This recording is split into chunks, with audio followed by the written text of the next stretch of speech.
What's up YouTube? My name is Amosbro. For this video we are going to be discussing one of my favorite subjects actually, writing. But we're going to be talking about it more when it comes to anime in this case, because if you know anything about the way I do my reviews, and some of you may not, one of the things I focus on the most when it comes to anime is the way the episodes and the seasons are wrote. Because I have the rating of the story, of the anime, of the plot, the character development, has to make sense to me. Because if it doesn't, then I'm obviously going to give not as high a mark on the anime as I should. Do you see what I'm saying? Sports animes are always the trickiest. The reason is because the way the writing is done, depending on what the writer wants to do, it's either going to make sense to you, the viewer, or it's not. Now I'll give you an example. Let's use my #1 anime of all time, Kuroko's Basketball. This, by the way, is the manga. This is the 2-in-1 for the manga. I actually don't have the other volumes yet. Yeah, I know. You would think I would have them by now. I got games I gotta buy though, unfortunately, and stuff. So that kind of held off. Anyway, the way the anime and the manga was wrote, you knew immediately. They told you who was going to be your main protagonist, and they told you who your antagonists were going to be. They told you that Tetsuya Kuroko and Taiga Kagami were going to be your protagonists. Right? Okay. They told you that Seiran High School was going to be your protagonist school, your main protagonist school. Right? Okay. They told you pretty much that the schools that were involved, as far as with the Generation of Miracles, plus a couple, were going to be the roadblocks. They were going to be the antagonists. Right? Okay. You'll see where I'm going with this, by the way, as we go along with the video. What they told you, okay, in this manga series and in the anime, which ran for 75 episodes. The manga, by the way, is 275 chapters, if anybody's curious.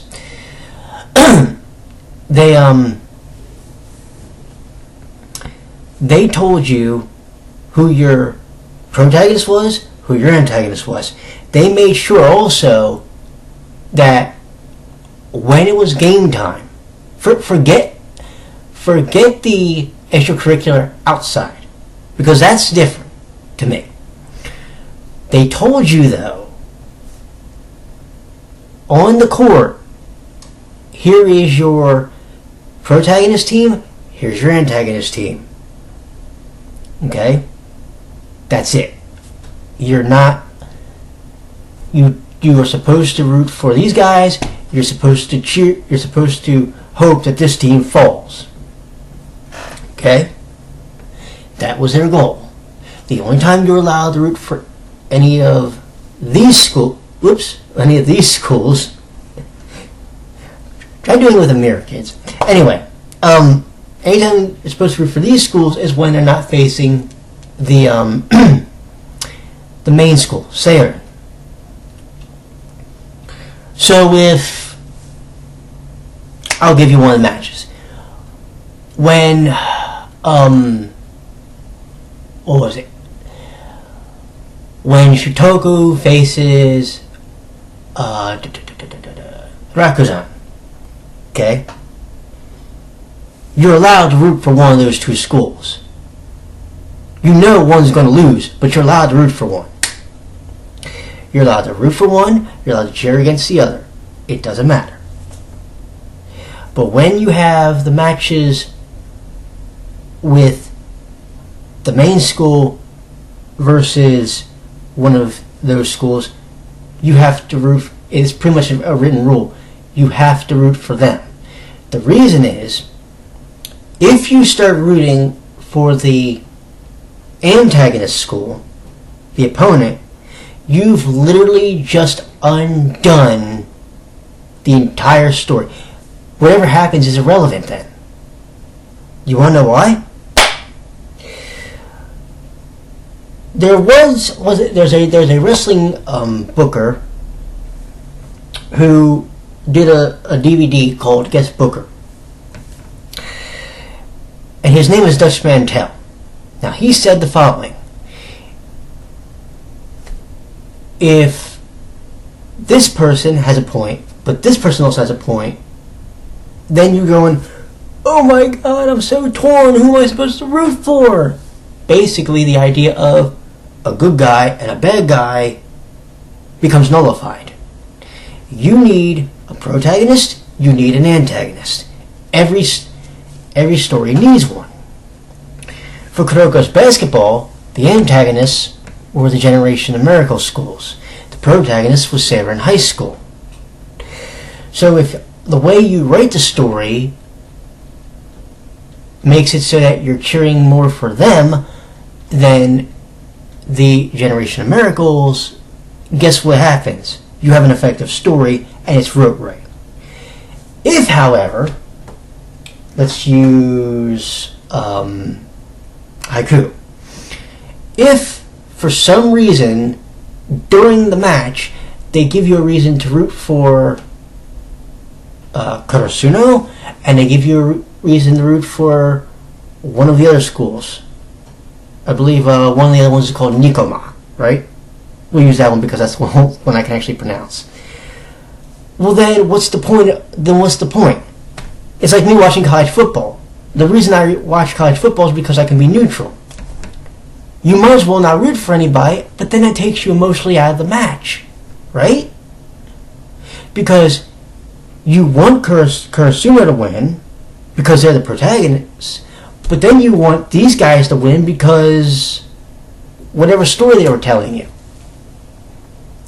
The story is rendered ineffective because the school, I'll put this down there, because the school that's supposed to be the main character literally lost its purpose. If the purpose of Karasuno is to become the #1 school in the country, but you're rooting for Nikoma, then why is Karasuno the protagonist? Do you see where I'm going with this? Prince of Stride, Hosei, is the protagonist.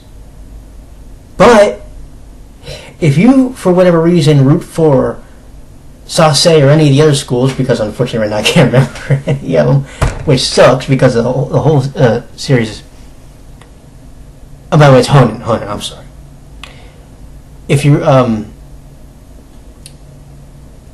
if Honen is supposed to be the protagonist, but you're rooting for, I believe it's Kakien, or Sasei, I remember those two, then what was the purpose of making Honen the main protagonist school? What was the point? There was none. You just rendered the story ineffective again. The writer is trying to tell you who you're supposed to root for. But if they write it so that there is no hero or villain, then what's the point? Do you get what I'm saying? It's kind of like, how do I say this without pissing off Tokyo Ghoul fans? It's like Kaneki Ken. He's a half-half. He's a half human, half ghoul. He's trying to understand both sides. Now, that's not a problem. That I can kind of get with. But here comes the issue. If instead of fighting against the group that's trying to eradicate the ghouls, which would be the CCG, and he's trying to reason with them, then what is the purpose of rooting for Kaneki? Do you see what I'm saying? you might as well start wondering about the story of the characters around him. And I think, honestly, that is something that, for a while, has been a bugaboo with me. The way things are wrote in anime sometimes, I give a shit less about the main character, the main protagonist, because the way they wrote the story, either A, I'm not sure if I'm really supposed to be solidly behind him, her, or them, if it's a group, or if I'm supposed to be behind this group of people. In KnB, they made sure that when there was a GOM Saturn match, that you knew your goal was to root for Saturn. If you rooted for the other school, you threw the story out because what was the point? Do you see what I'm saying? Like, okay, like I say, you could root for who you wanted if it was, say, Toho and Kaijo, because the main school's not involved in that match.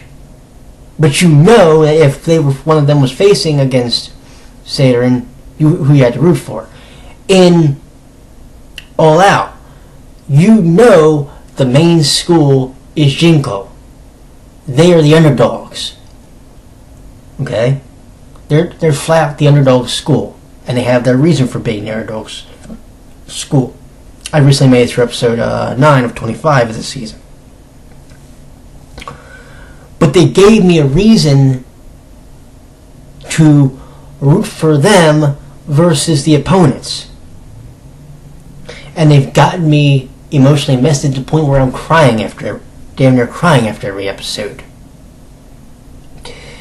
Do you see what I'm saying, though? I mean, if you're a writer, let me ask you this question. If you're a writer and you're watching an anime, and in that anime, they give you your protagonist and your antagonist, but they find some way to make the antagonist sympathetic, doesn't that seem like it's a problem? No, seriously. Because if you can start rooting for the bad guy,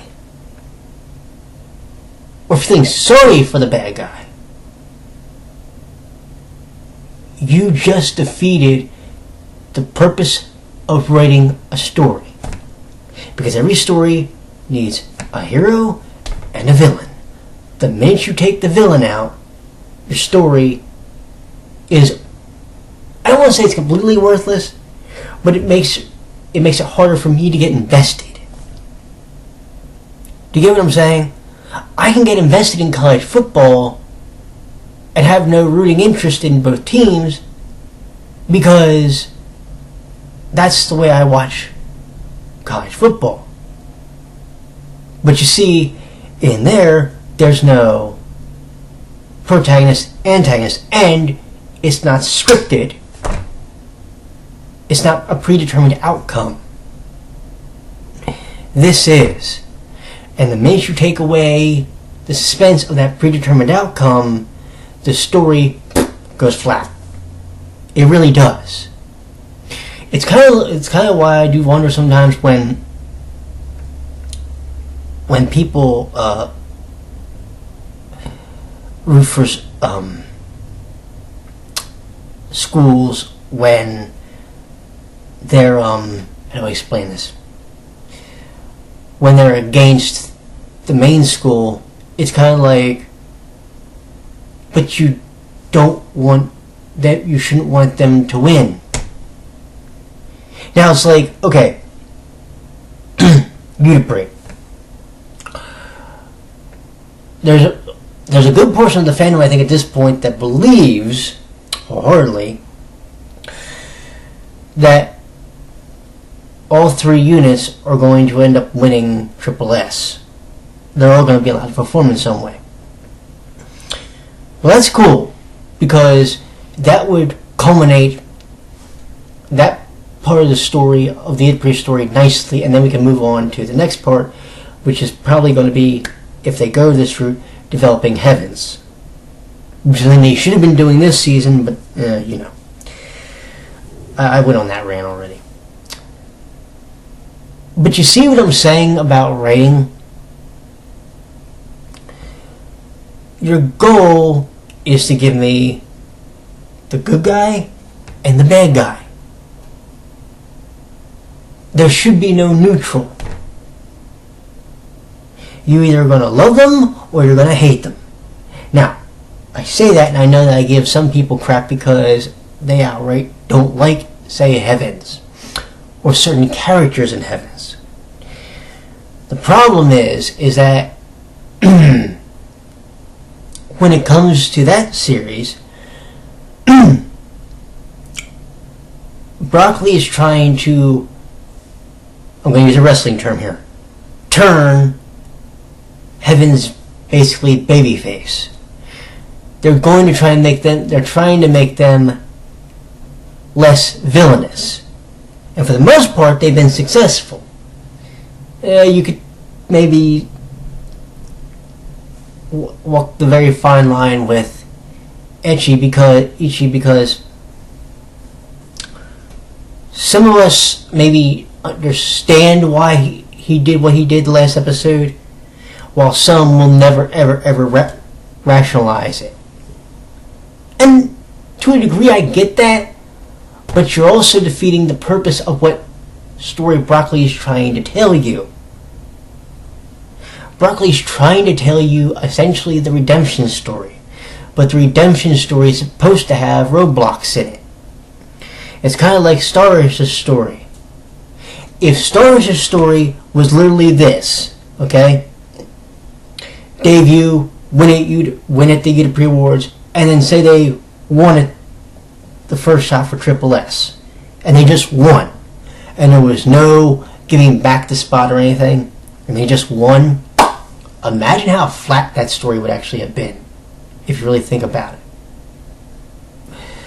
The reason I say it would be flat is because what purpose would that have done, especially to bring back Heavens for one episode? Now, you're bringing them back for one season, it seems so far, and you're trying to make... This is what's weird. And here's a case of now a fandom resisting the writing. In the Unipre fandom, they're trying to tell you the story of basically Heavens redeeming themselves to you, of why they're actually not as evil as you believe. But the Starish fandom, now I'm going to be fair, it's not everybody, but there's enough people in it that believe this, I think, that Heavens is so irredeemable, I think that's the word, that they will never ever be protagonists in the franchise. They will always be this cold, calculating, selfish, manipulative group, even when in the majority of the episodes this season that they have been featured, quote unquote, put in with the duets, they've actually been pretty much saints. I mean, look at Eiji. I almost said it. Look at Eiji. My God, what did he do wrong? And yet there's people that will believe that there's a chance he could still be an evil jackass. If we look at, say, Shion. Well, let's talk about poor Shion. That kid had more issues with anxiety and everything else than you can realize. But see, some people, and the thing is, in that episode, the Visible Elf episode, they were trying to tell you the story of, here's Shion Amakusa. Here's this kid who, God bless him, he doesn't do well around people that aren't part of his clique, his group. But he's doing it for the benefit of heavens. Then you have a character like Cecil, who slipped and blurted that they were rivals. Well, that just pushed Shion over the edge, and look what happened. Do you see what I'm saying, though? Essentially, the way the episodes were wrote, they were wrote for the most part to garner sympathy for heavens, because they're trying to get you to like them, so when their merchandise or their game or their CDs come out, you want to buy them. That's their goal. But there were people in the fandom that clearly had it in their mindset they weren't going to be told by Broccoli or A1, this is who we want you to start rooting for, because we're going to start marketing them. When you do that, though, you're defeating the purpose of the story arc. Yes, Star Search could probably...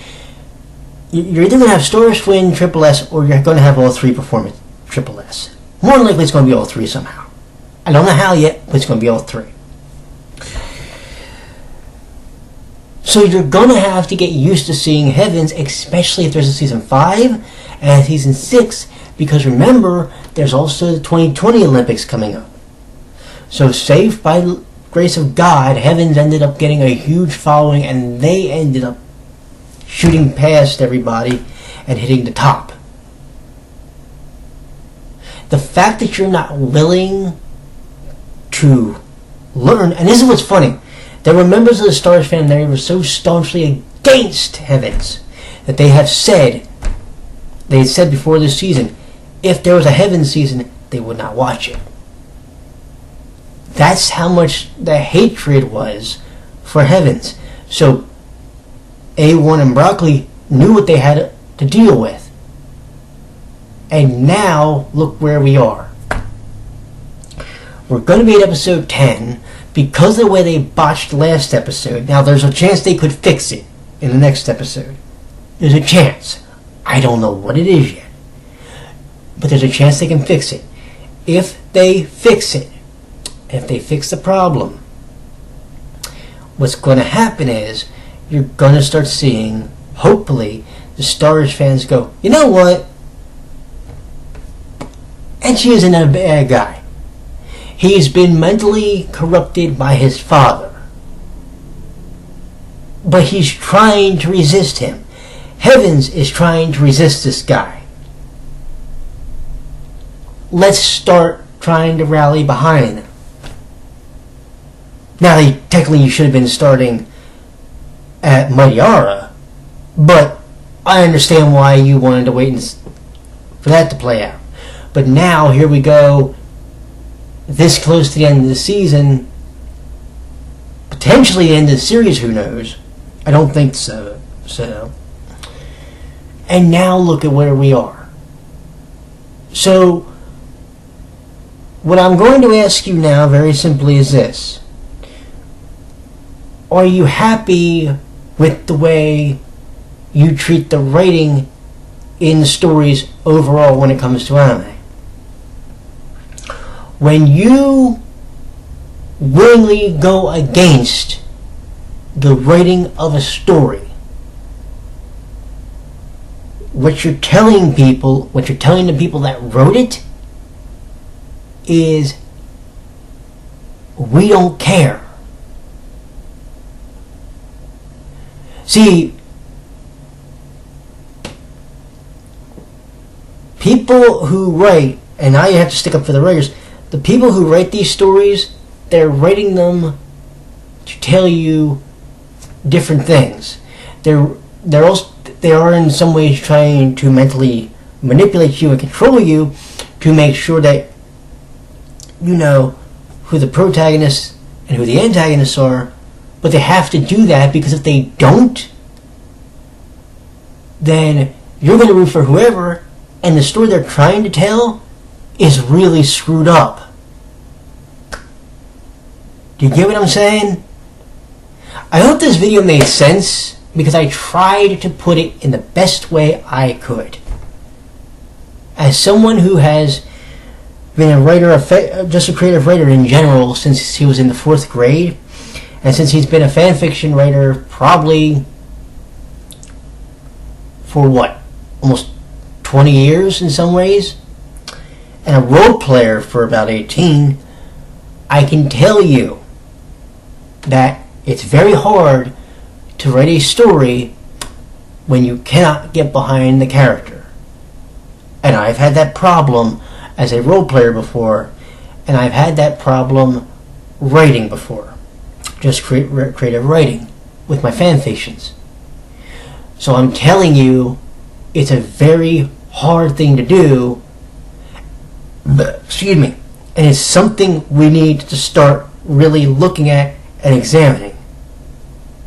Because one other thing, real quick, ships are one thing, and that's cool to have them, but you cannot let that be the only thing that dictates your enjoyment of the story, because that's just one part of a very big puzzle, and you have to let the other pieces around it form instead of basically smashing the puzzle as it's getting put together. Okay? Y'all take care and have a good day. See you in the next video. Bye bye.